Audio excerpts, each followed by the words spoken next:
Salut à toutes et à tous et bienvenue sur la chaîne.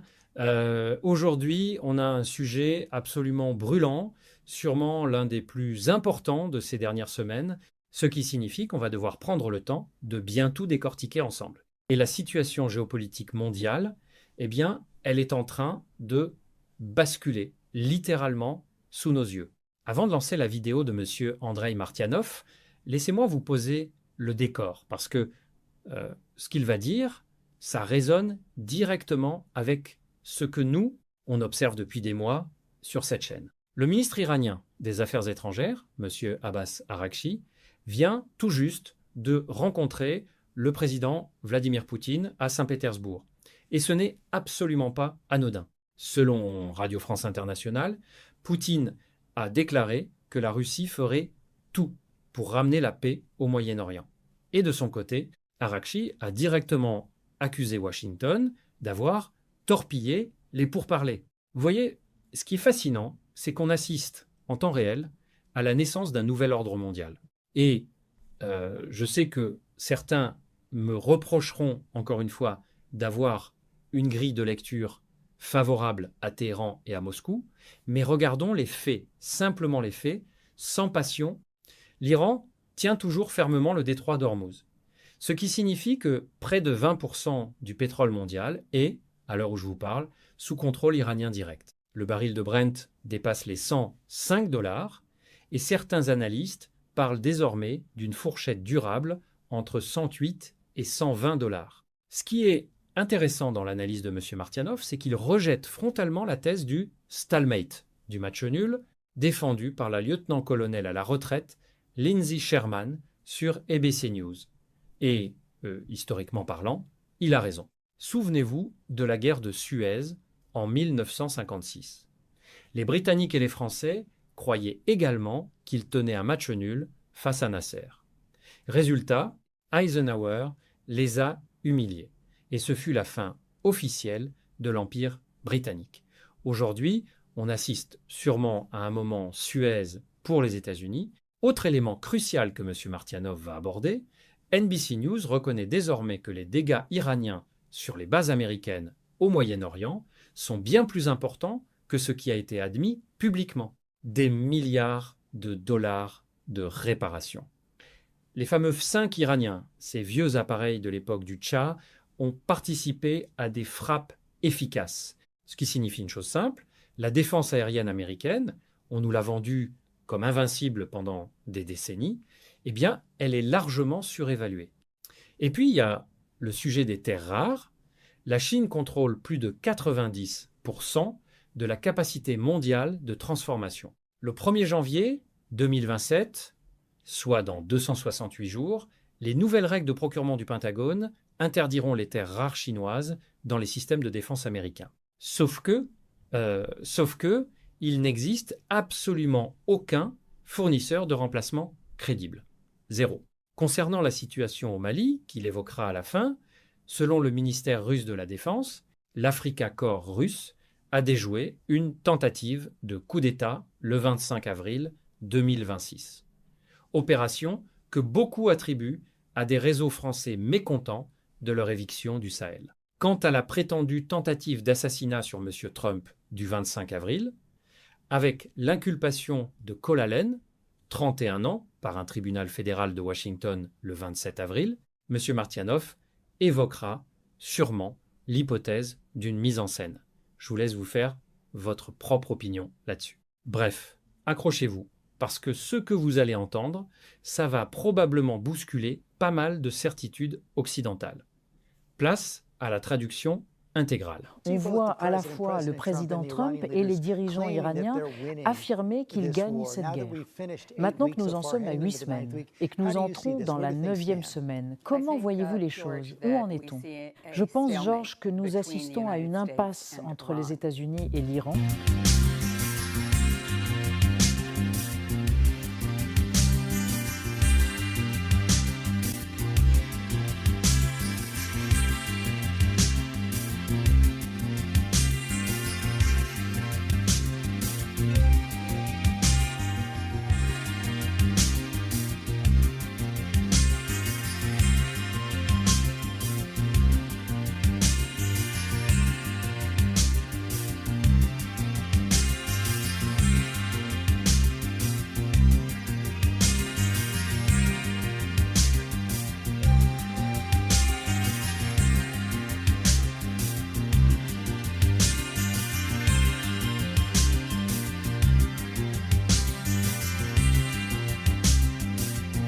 Voilà. Eh bien, bonjour à tous, c'est encore moi. Aujourd'hui, nous sommes le 27 avril 2026, c'est un lundi, et cette introduction que vous venez de voir au début, eh bien, nous parlerons sous peu de M. Arakchi qui a rencontré Vladimir Poutine, mais pour l'instant, on nous vend des personnes accréditées, issues d'anciennes administrations, et ABC News, vous savez, prétend qu'elle comprend quelque chose à la guerre. Donc, cette dame vit toujours dans cette illusion, ou plutôt cette illusion, qu'il existe une espèce de match nul. Évidemment, cette dame, comme la majorité des médias traditionnels aux États-Unis, ne comprend absolument pas la signification réelle du mot stalemate. C'est à dire impasse. Eh bien, oui, c'est lorsque personne ne peut plus bouger nulle part, vous savez, et c'est essentiellement de cela qu'il s'agit. Donc, vous ne pouvez pas, aucune quantité ou aucun nombre de mouvements ne produira la moindre victoire, ni n'atteindra le moindre objectif censé. Or, c'est absolument pas le cas ici, et c'est difficile à expliquer à ces gens-là, parce que, premièrement, ils ne sont fondamentalement rien d'autre que des apparatchiks. Vous vous souvenez de ce qu'est un apparatchik? C'est de la nomenclatura. C'était essentiellement la classe des bureaucrates de haut niveau du parti en Union soviétique, que Staline a d'ailleurs constamment tenté de purger, parce que ces gens-là n'étaient bons à rien d'autre qu'à eux-mêmes, peu importe l'importance que peut avoir une bureaucratie. Non, leur problème, c'était de se promouvoir personnellement et de naviguer dans ces couloirs complexes, fondamentalement bureaucratiques, ce qui correspond exactement à ce qui se passe avec ce qui s'est déjà produit en réalité, c'est fatal, c'est complètement consommé avec la bureaucratie américaine. Non, ils sortiront en public et, comme dans 1984 de George Orwell, vous savez, ils produiront quelques sons, ils n'auront fondamentalement aucun sens, mais ils utiliseront de grands mots, sans même en comprendre la signification, ou bien ils joueront pour servir tel ou tel récit qu'ils savent devoir suivre, sans quoi ils seront rejetés, comme le sont d'ailleurs la plupart d'entre eux, qui sont inutiles, même pas des rouages, ils ne sont rien du tout. On peut se débarrasser de la majorité de cette bureaucratie, à l'exception de la bureaucratie de niveau intermédiaire, qui, elle, fait réellement bouger les choses, et rien ne changera. Le pays continuera d'avancer, et tous ces think tanks, et vous savez, ces conseillers politiques et autres, eh bien, c'est de la camelote, tout ça. Donc, nous savons cela, et il n'y a donc aucune impasse.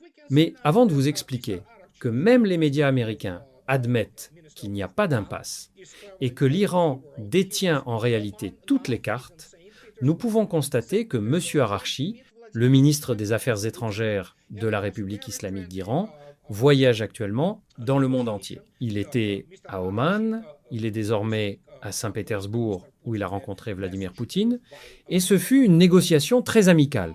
M. Arakchi a essentiellement transmis à M. Poutine le message du guide suprême, M. Khamenei. Et il y a quelque chose de très intéressant dans l'itinéraire de M. Arakchi, si je puis dire. Il a contourné la Chine, pour une raison que j'ignore. Je ne vais pas spéculer ici, mais il s'est rendu directement à Moscou, et cela nous amène à ce que je suis venu discuter avec vous aujourd'hui. Commençons par quelque chose qui vous indique factuellement qu'il n'y a aucune impasse, parce que l'Iran contrôle désormais tout, et il contrôle essentiellement la domination de l'escalade. Peu importe le nombre de forces que les États-Unis utiliseront, ils peuvent encore continuer à bombarder l'Iran, mais ils vont épuiser complètement leurs munitions de précision tirées à distance, leurs stand-off weapons. Et puis ce sera fini. La seule option fondamentale qui restera à la Maison-Blanche dans ce cas, ce sera l'option nucléaire. Mais même M. Trump a déjà déclaré « pas question ». Bon, on verra ce qu'il en est. Et voici une chose dont j'ai déjà parlé il y a 2 jours. Même NBC News commence à expliquer, comme vous pouvez le constater vous-même, que l'Iran a causé des dommages plus étendus aux bases militaires américaines que ce qui était publiquement connu. Les bases américaines et les équipements à travers tout le Moyen-Orient ont été attaqués, y compris par les 5 Iraniens, malgré la défense aérienne américaine, et les réparations pourraient coûter des milliards de dollars. Eh bien, c'est absolument vrai. On pouvait le voir visuellement. La dévastation totale a été infligée au camp américain. Et évidemment, certaines personnes continuent encore, lorsque vous regardez par exemple le S-3 Centurion, à le qualifier de damaged, endommagé. Mais ce n'est pas endommagé, c'est détruit. Voilà ce qu'on a, ce jeu de mots permanent. Et pourtant, même un torchon aussi répugnant que le New York Times sort soudainement avec ce titre. Et c'est absolument vrai, parce que peu importe comment nous traitons le New York Times, comme je l'ai déjà dit, je paie l'abonnement au New York Times et au Washington Post pour au moins tenter de voir de l'intérieur comment cette cabale d'imbéciles résonne. Et voilà, même eux comprennent que Trump est le tout dernier otage de l'Iran. Il est l'otage de cette fameuse anecdote russe, que je vous ai déjà racontée à plusieurs occasions, où deux chasseurs partent chasser l'ours. Ils se séparent et l'un des chasseurs entend son copain crier « Hé, Nikolai, j'ai attrapé l'ours !» Et il lui répond « Eh bien, ramène-le ici !» Et l'autre dit « Je ne peux pas, il ne me laisse pas. » Et c'est exactement cela qui s'est produit. Et ce ne sont pas seulement les dégâts. Ce ne sont pas seulement les dégâts en termes de matériel militaire. Et bien sûr, nous ne connaissons toujours pas les chiffres réels des pertes humaines. Nous savons qu'elles sont bien plus élevées que ce qui est rapporté. Mais cette administration est déjà tellement noyée dans le mensonge qu'à ce stade, comment juger l'ensemble ? Je ne vais pas m'étendre sur cette tentative d'assassinat de Trump, ou peu importe qui. Certaines personnes disent, et je serai probablement d'accord avec elles, que c'était une mise en scène. Mais que voulez-vous ? Vous savez, Trump, il doit faire quelque chose pour sauver ce qui reste de son... Enfin, pas vraiment de son parti républicain. Il se moque de gagner ou de perdre. Il se soucie de s'enrichir personnellement. Mais bon, de quoi s'agit-il vraiment ? Donc, si nous allons examiner les événements qui se déroulent autour de toute cette situation pétrolière dans le détroit d'Ormuz, et encore une fois, ne vous y trompez pas, je veux immédiatement utiliser une mise en garde. Pour ainsi dire, je ne suis pas spécialiste de l'énergie, je comprends les kilowattheures, je comprends les millions de tonnes équivalent pétrole, donc je comprends cela. Je comprends les joules, je comprends à peu près comment fonctionne la chaleur. Donc les processus physiques de base liés à l'énergie, oui, mais je ne suis absolument pas spécialiste du commerce pétrolier, encore moins de la production pétrolière.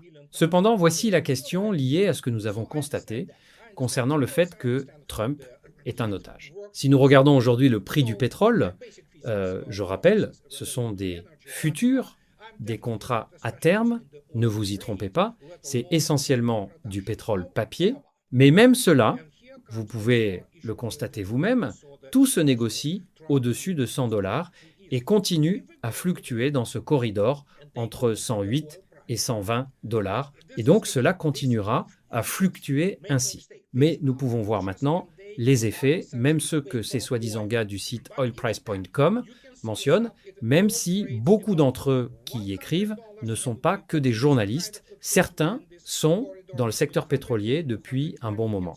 Et voici certains des titres très importants à garder à l'esprit lorsqu'on parle de toute cette situation avec Trump, son administration, et ce qu'ils ont fait, c'est à dire sacrifier les États-Unis et l'économie mondiale pour le bien d'Israël. Voici l'un des titres essentiels pour comprendre ce qui se passe. L'Agence internationale de l'énergie déclare hardiment que la guerre contre l'Iran va couper de manière permanente la demande pétrolière future.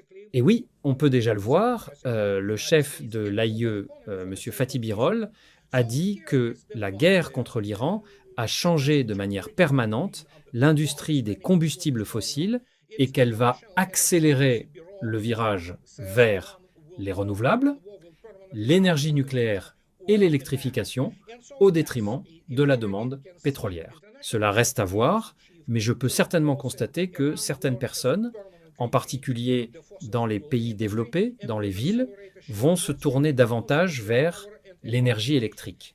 Mais l'énergie nucléaire, là, c'est un virage qui est absolument en cours au moment où nous parlons. Et donc, c'est une affirmation audacieuse au milieu d'une crise pétrolière. où le Brent se négocie au-dessus de 105 $ le baril, avec une offre physique toujours contrainte. Eh bien, je ne sais pas à quel point cette affirmation est audacieuse, mais il y a une raison pour laquelle ils aiment aussi présenter le Brent comme une sorte de référence, et c'en est une, c'est l'une des références.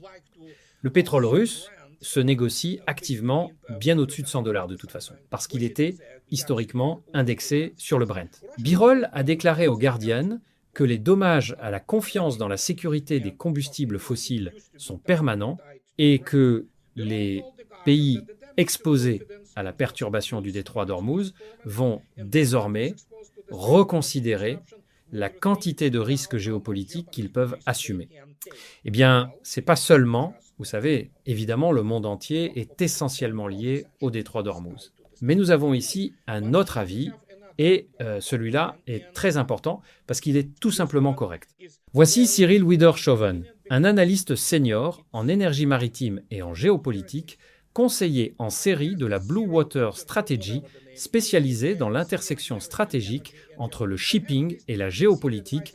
Et oui, c'est une science sérieuse, c'est un domaine sérieux, ne vous y trompez pas. Donc, ce monsieur, s'il travaille dans ce domaine, ce qu'il dit a un certain poids, et c'est très important. Le pétrole ne se négocie plus comme un marché, ce qui est en train de se produire. Oui, la perturbation du détroit d'Ormuz retire une artère critique, déclenchant de réelles pénuries, des stocks en chute et des coupes dans les raffineries dictées par le manque d'offres, pas de demande. Le commerce pétrolier mondial, et voici le point critique, est en train de se diviser en blocs régionaux, avec des flux de plus en plus dictés par la puissance géopolitique, plutôt que par les signaux de prix, signalant un changement structurel. Pourquoi est-il important qu'ils disent cela ? Si vous vous souvenez, même si vous remontez au début de mes vidéos, et essentiellement au lancement de ma chaîne YouTube, je le disais depuis le début, et bien sûr, je l'écrivais bien avant cela. La seule chose qui décidait toujours de tout, c'était le pouvoir, la puissance. Et le mythe d'une espèce de marché global était en réalité fondé sur les règles, c'est ainsi qu'on l'appelait, l'ordre fondé sur les règles. Alors que, en réalité, cela signifiait que les États-Unis contrôlaient ce marché et il était basé essentiellement sur la puissance militaire perçue des États-Unis. Si quiconque a le moindre doute là-dessus, et une fois que ce mythe de la puissance s'est complètement dissous, ce qui s'est produit, eh bien, c'est de cela que parlaient M. Arakchi et Vladimir Poutine. Que vous reste-t-il ? Les États-Unis vont-ils attaquer la Russie ? Je posais cette question depuis je ne sais quand. Non. Vont-ils tenter de défendre leur pétrodollar en attaquant Moscou ou en lançant je ne sais quelle frappe nucléaire ? Non, bien sûr que non. Même certains, vous savez, fanatiques à Washington comprennent les conséquences, parce que les États-Unis cesseraient d'exister. Mais le fait est qu'il s'agit de pouvoir, c'est tout. Il s'agit du type de puissance que vous apportez à la table de la refonte du nouveau monde. Nous vivons déjà dans le nouvel ordre mondial. C'est plutôt un désordre pour l'instant, mais ça avance. Et c'est ainsi que cela va se produire par la régionalisation dont tous ceux qui avaient encore un peu de cervelle s'inquiétaient. Parce qu'au final, si vous regardez attentivement la Terre, vous savez, la planète, quelle est la plus grande masse continentale ? C'est l'Eurasie, bien sûr, avec l'Europe, en particulier l'Europe occidentale, qui n'est rien de plus qu'une espèce de péninsule rattachée à cette gigantesque masse continentale où vit la majorité de la population mondiale. Et donc, la manière dont l'Eurasie bouge, c'est ainsi que le monde bouge. Les États-Unis sont-ils en Eurasie ? Non. Alors, de quel match nul parlons-nous ? Et cette Lindsay Sherman et cette bande de crétins, vous savez, de crétins accrédités, qui opèrent pour le compte du Parti démocrate, parce que c'est ce qu'ils sont, je veux dire, le Parti républicain, c'est la même bande de pleutres et d'agents pro-israéliens, mais bon, parlons du genre de soi-disant expertise qu'ils apportent. Le stalemate, alors que l'Iran, comme nous le savons, a expulsé les États-Unis du Moyen-Orient. La seule façon dont les États-Unis peuvent encore être présents au Moyen-Orient, et même cela est extrêmement ténu, parce que les États-Unis n'ont pas de défense aérienne fonctionnelle, ils n'ont en réalité aucune capacité à mobiliser le moindre type de ressources. C'est bien sûr Israël et la Jordanie, et c'est à peu près tout. Bien sûr, ils essaieront de le faire en Arabie Saoudite, et devinez quoi ? l'Arabie saoudite est totalement dans la portée des armes iraniennes à distance, des drones. Oui, bienvenue dans le monde réel. Quelqu'un possède ces technologies et il les utilise avec un effet dévastateur. Et donc, voilà ce qui s'est passé. Si vous appelez cela un match nul, moi j'appelle ça une victoire. Les États-Unis peuvent-ils reprendre les bombardements? Comme je l'ai déjà dit, ils le peuvent. Devinez ce qui va se passer? Nous savons déjà que les États-Unis ont épuisé un nombre énorme de leurs armes à distance, sans parler de leurs missiles de défense aérienne énormément inefficaces. Donc, que se passe-t-il quand vous en êtes complètement à court? Eh bien, c'est tout simple. Vous devez entrer dans l'espace aérien iranien parce que quelle est la portée du JDAM? Vous pouvez le vérifier vous-même. Et donc, comment allez-vous mener cette guerre? Voilà, uniquement depuis les airs. Qu'est-ce que cela signifie?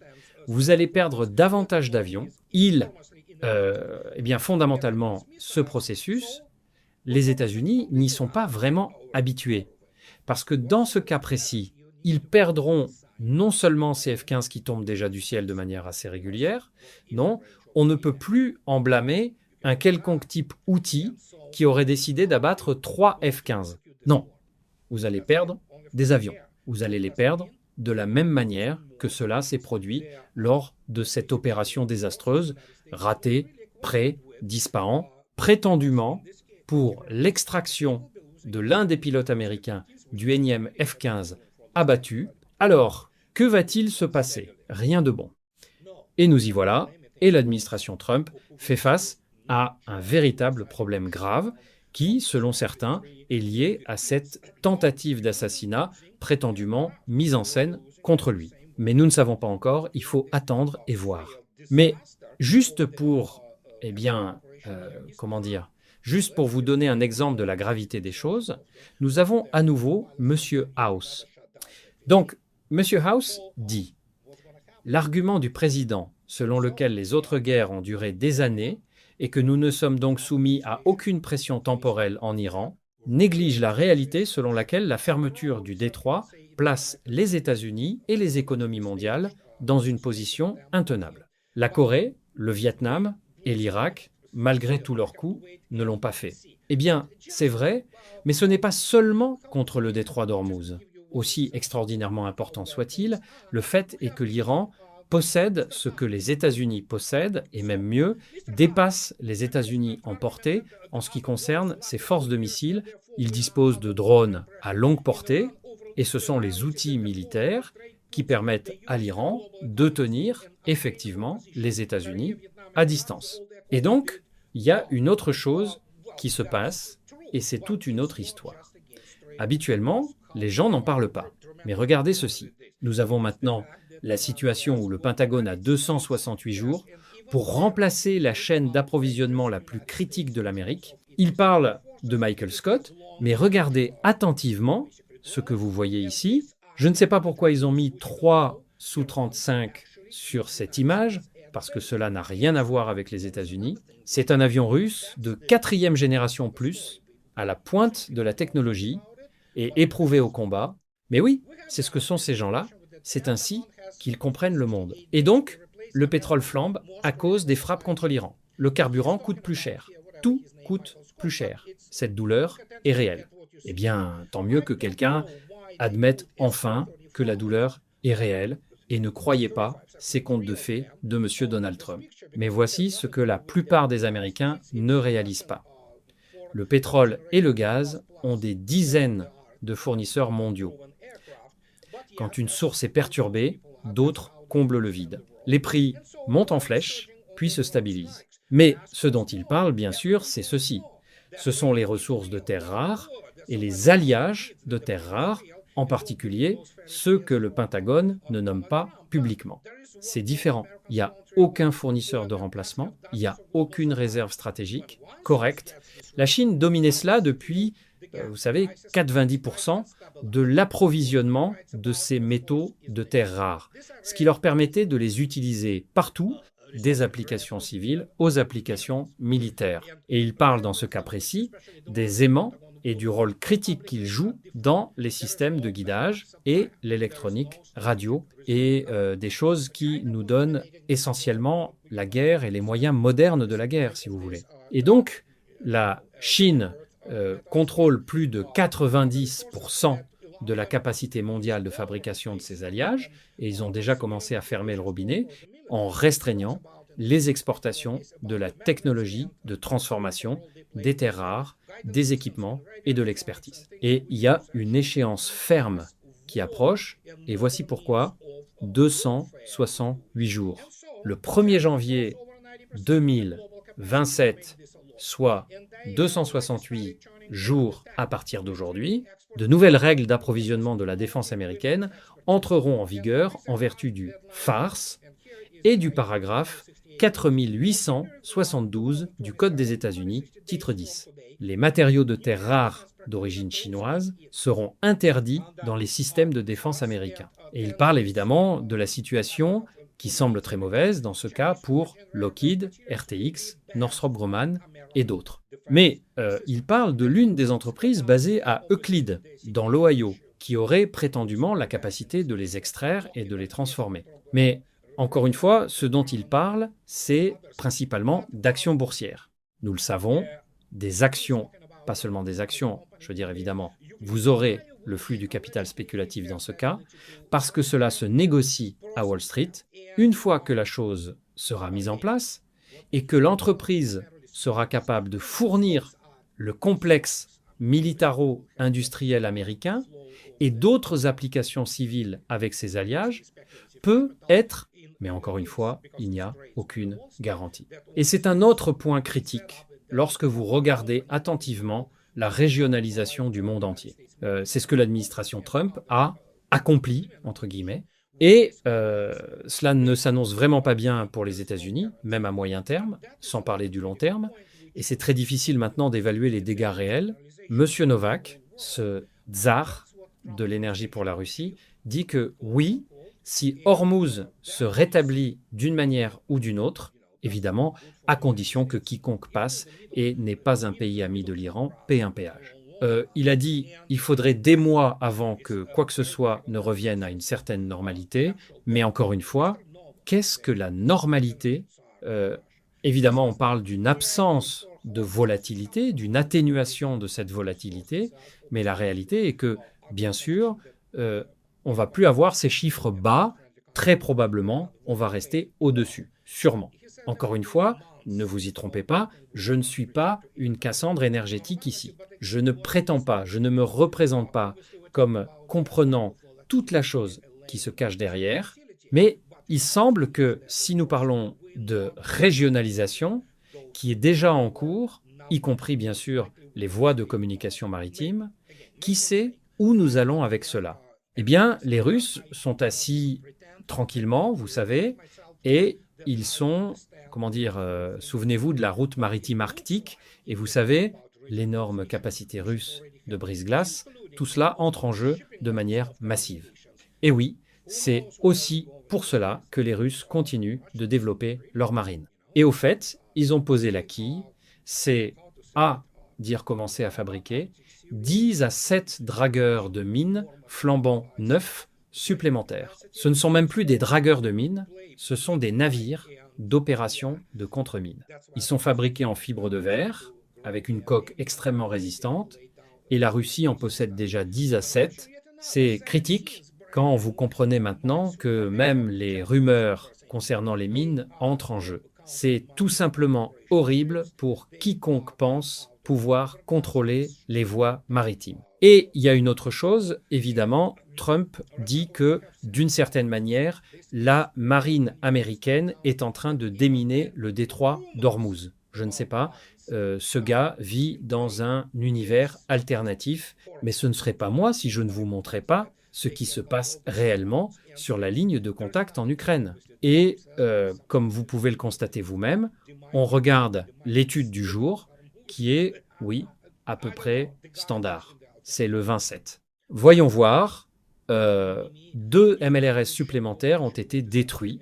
Et oui, si vous regardez attentivement la dynamique, cela continue à, l'annihilation industrielle du personnel et de la capacité technique des forces armées de l'Ukraine se poursuit sans relâche. Et donc nous avons ce gars, ce nerd, vous savez, et il dit que Merz suggère que l'Ukraine pourrait devoir accepter une perte territoriale pour ouvrir la voie à l'adhésion à l'Union européenne.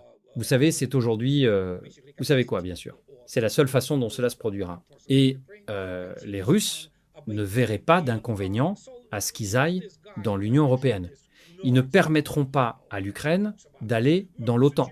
Mais maintenant, même l'Union européenne devient en réalité discutable parce qu'un certain nombre de responsables russes ont déjà déclaré qu'ils ne voulaient pas non plus que l'Ukraine aille dans l'Union européenne.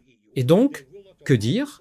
Il faudra attendre et voir. Mais en attendant, les choses continuent en termes d'annihilation des troupes. Et voici, par exemple, le travail de cette arme terrifiante, le pion de 203 mm. C'est horrible.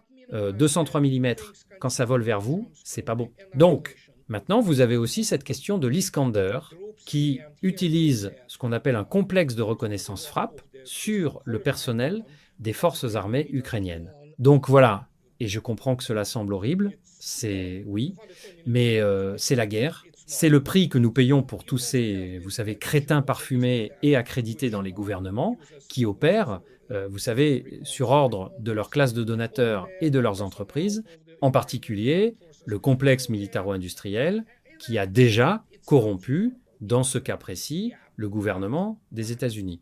Et en Europe, c'est encore pire. Et donc, à quoi vous attendiez-vous ? Et rien de bon. C'est de la guerre, c'est du meurtre.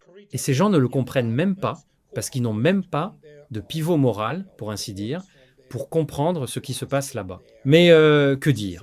Si vous allez regarder ma conversation antérieure d'aujourd'hui avec Joseph Rose, pardonnez-moi, vous verrez vous-même ce dont nous parlons, en termes de ces gens qui ne sont rien de plus que des criminels de guerre, et que s'ils pensent que les États-Unis constituent une bonne protection pour eux, dans un futur très proche, cela pourrait ne plus être le cas. Mais je ne veux pas m'étendre là-dessus parce que, vous savez quoi, cela nécessite une élaboration très fastidieuse sur la manière dont l'un des scénarios pourrait se produire. Parce que, comme je l'ai déjà dit, et cela arrivera, et c'est en train d'arriver, un certain nombre de personnes, y compris des médias occidentaux, seront inculpées pour crimes de guerre par contumace. Certaines d'entre elles, eh bien, c'est toute une autre histoire, je ne vais pas m'y engager maintenant. Avant d'y aller, il y a eu une tentative de renversement du gouvernement du Mali, par les Français évidemment.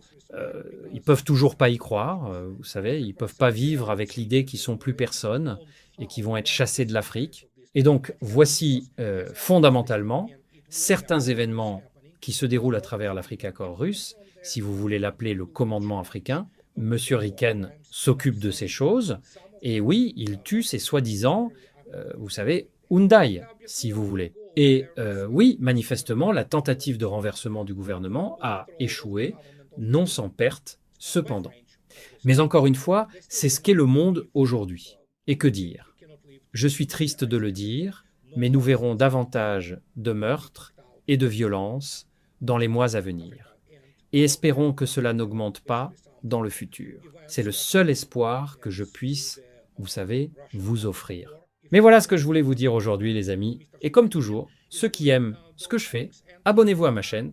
Et ceux qui le peuvent, soutenez-moi sur Patreon ou offrez-moi un café ou deux. Donc, que dire ? Passez une bonne fin de semaine et je vous reparle plus tard, les amis. Au revoir.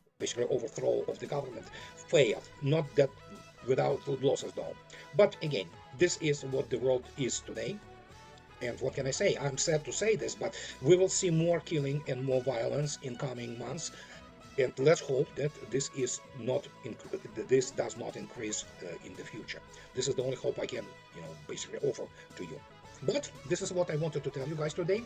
And as always, those who like what I do, please subscribe to my channel. And those who can afford, please support me on Patreon or buy me a coffee or two. So what can I say? Have a nice rest of the week, and I'll talk to you later, guys.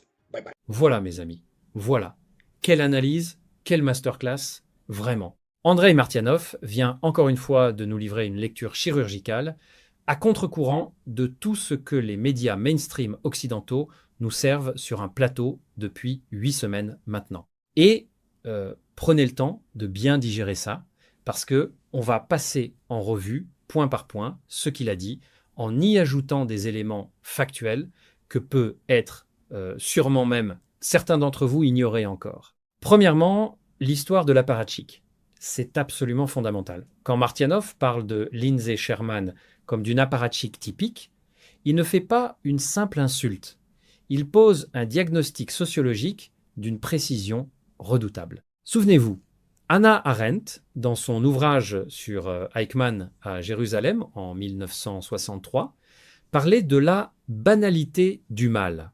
Eh bien, ce qu'on observe aujourd'hui dans les couloirs de Washington, c'est exactement la même chose.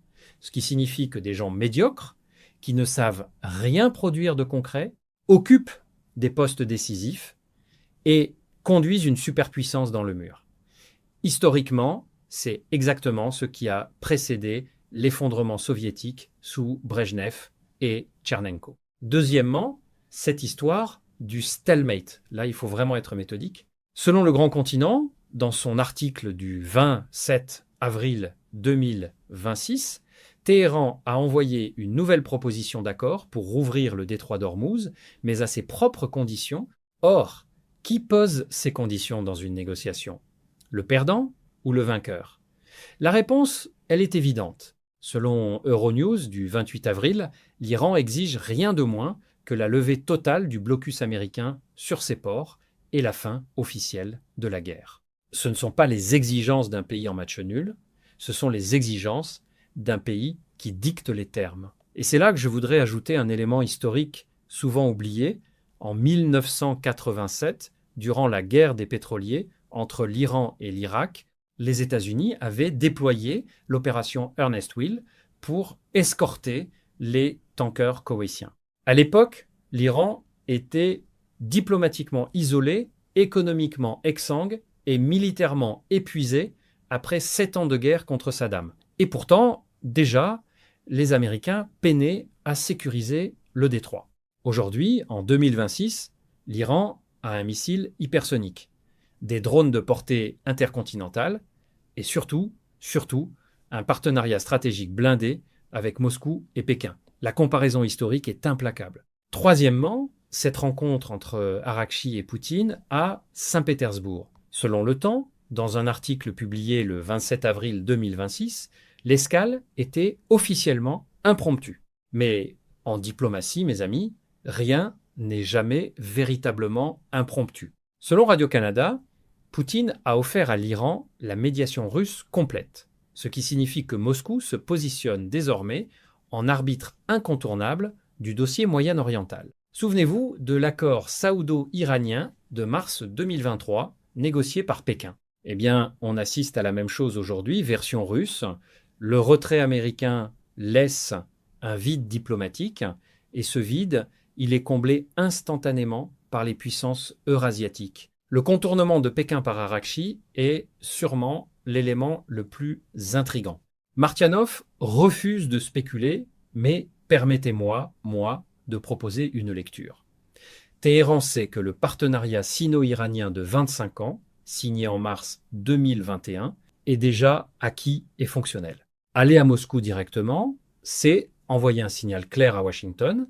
L'axe défensif Russie-Iran se solidifie et il devient prioritaire dans la séquence diplomatique. Quatrièmement, la question des dégâts militaires américains. Quand Martianov cite NBC News reconnaissant que les bases américaines ont subi des dommages bien supérieurs à ce qui avait été reconnu publiquement, cela rappelle, étrangement, le scandale des Pentagon Papers de 1971. À l'époque, Daniel Ellsberg avait révélé que l'administration américaine mentait systématiquement à son peuple sur l'état réel de la guerre du Vietnam. Aujourd'hui, c'est exactement la même chose, ce qui signifie que la machine du mensonge continue, mais cette fois-ci, contrairement à l'époque, les outils numériques permettent aux citoyens du monde entier de voir en temps réel les frappes iraniennes, les explosions, les destructions. La propagande, aujourd'hui, ne tient plus. Cinquièmement, la question des terres rares. Là, je vous le dis franchement, c'est de la science-fiction stratégique, sauf que c'est la réalité. Selon le Center for Strategic and International Studies, CSIS, la Chine a annoncé, dès le 21 décembre 2023, une interdiction d'exportation de ces technologies d'extraction et de séparation. Et selon Defense One, dans un article du 15 mars 2026, le Pentagone tente désespérément de se libérer de l'emprise chinoise, mais comme l'admet la sous-secrétaire à la Défense Jennifer Ladd, le défi est titanesque. Pour vous donner une perspective historique, en 1990, lorsque Deng Xiaoping a déclaré le Moyen-Orient à son pétrole, la Chine à ses terres rares, personne ne l'a pris au sérieux à Washington. 36 ans plus tard, voilà le résultat. L'Empire américain est pris en étau entre deux fermetures simultanées, le détroit d'Ormuz pour l'énergie et l'embargo chinois pour les terres rares. C'est sûrement la définition même d'une défaite stratégique systémique. Sixièmement, la régionalisation du commerce pétrolier évoquée par Cyril Wiedershoven. Là encore, ne sous-estimons pas l'ampleur du basculement. Pendant 8 décennies, depuis les accords de Bretton Woods en 1944, et surtout depuis l'accord de 1974 entre Kissinger et le roi Faisal d'Arabie Saoudite, instaurant le pétrodollar, le pétrole se vendait exclusivement en dollars. Cet édifice est désormais en train de s'effondrer. Selon RFI, le pétrole russe se négocie aujourd'hui en yuan, en roupies, en rials iraniens et même en or physique pour certaines transactions BRICS+. Le pétrodollar, mes amis, agonise sous nos yeux. Septièmement, la situation au Mali. Selon France 24, dans un article publié le 27 avril 2026, le Mali traverse une période trouble, avec une alliance entre le JNIM et le FLA qui fragilise la junte. Mais Martianov a raison sur un point essentiel. Le ministère russe de la Défense a confirmé que des unités de l'Africa Corps ont prévenu une tentative de coup d'État le 25 avril 2026, comme rapporté par TRT Africa. Le rôle français dans cette affaire fait débat, mais les faits sont là. Paris ne digère toujours pas son éviction du Sahel depuis 2022. Rappelons l'histoire. La France a colonisé le Mali en 1892. Elle l'a quitté formellement en 1960, mais sans jamais lâcher la France-Afrique, le franc CFA, les bases militaires, le contrôle des ressources, notamment l'uranium d'Areva.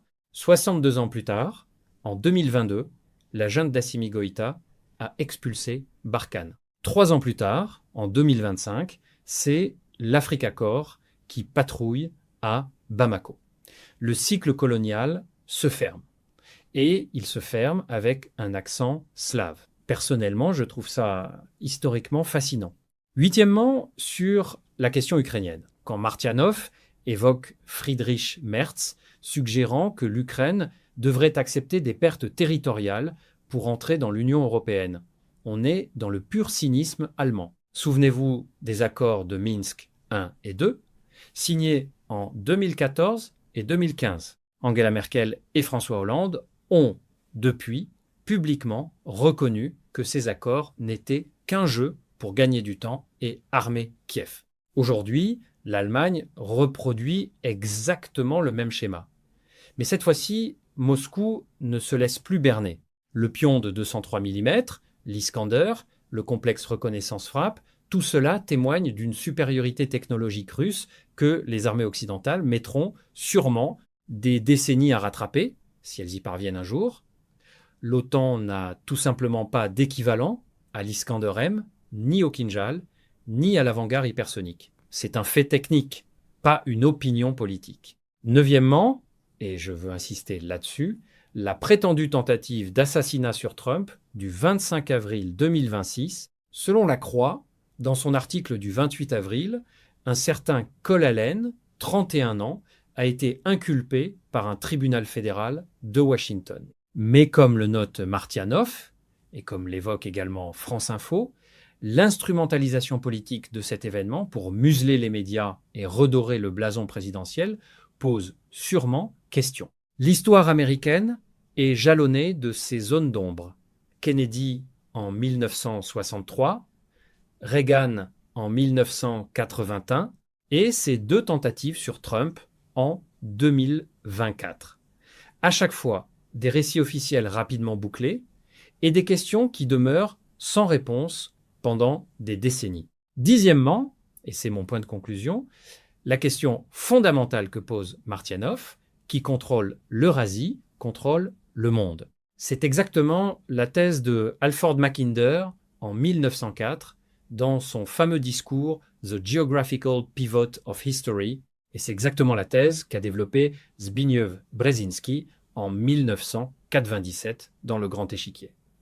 La différence ? Brzezinski l'écrivait pour empêcher que la Russie, l'Iran et la Chine ne s'allient. Aujourd'hui, en 2026, ces trois puissances sont alliées et coordonnées. Le pire scénario américain, celui que Brzezinski redoutait par-dessus tout, est devenu réalité. Onzièmement, sur le plan énergétique, Fatih Birol de l'AIE a raison sur un point. La confiance dans les chaînes d'approvisionnement fossiles occidentales est durablement abîmée. Mais attention, l'accélération vers le nucléaire dont il parle profite à qui ? À Rosatom, mes amis, qui détient déjà 70% du marché mondial de la construction de centrales nucléaires civiles. La Russie est, encore une fois, gagnante sur tous les tableaux. Douzièmement, et on va commencer à conclure, je voudrais saluer la lucidité de M. Martianov sur la question morale. Quand il dit que ces dirigeants occidentaux n'ont même pas de pivot moral pour comprendre ce qui se passe, il ne fait pas seulement de la philosophie, il pose un constat clinique. Souvenez-vous de Jean Jaurès, assassiné le 31 juillet 1914 pour avoir tenté d'empêcher la Première Guerre mondiale. Aujourd'hui, qui porte la voix de Jaurès en Europe ? Personne, ou presque. Les médias, les intellectuels, les politiques, tous alignés sur la ligne de guerre permanente. C'est désespérant, mais c'est aussi, paradoxalement, ce qui rend l'analyse de gens comme Martianov si précieuse. Enfin, 13e, un mot sur la marine russe et les dragueurs de mines. 17 navires d'opération contre mines en fibre de verre, c'est un détail qui en dit long. Pendant que Washington dépense 4,2 milliards de dollars pour un seul destroyer Zumwalt qui ne fonctionne même pas correctement, Moscou produit en série des plateformes spécialisées, redondantes et opérationnelles. Cette différence de philosophie industrielle, c'est exactement ce qui distingue une puissance ascendante d'un empire en déclin. La quantité a sa propre qualité, disait Staline. Eh bien, en 2026, cette maxime est plus vraie que jamais. Voilà, mes amis. Si vous avez tenu jusqu'à la fin de cette analyse, vous savez désormais à quel point la situation est historique, structurelle et, à mon humble avis, irréversible. Le monde unipolaire naît en 1991 avec l'effondrement de l'URSS. Ce monde-là est mort. Ce qui le remplace, un monde multipolaire, certes plus chaotique à court terme, mais sûrement plus juste à long terme. Si vous avez aimé cette analyse, n'oubliez pas de liker, de vous abonner et surtout de partager cette vidéo. L'algorithme YouTube ne nous aime pas, vous le savez, donc votre soutien est essentiel. Activez la cloche pour ne rien rater, laissez vos commentaires, vos réactions, vos désaccords aussi, parce que le débat, c'est la base d'une démocratie saine. À très vite, prenez soin de vous et surtout, gardez votre esprit critique en éveil. La guerre de l'information, elle se joue tous les jours et chacun d'entre vous est un combattant de la vérité. Salut!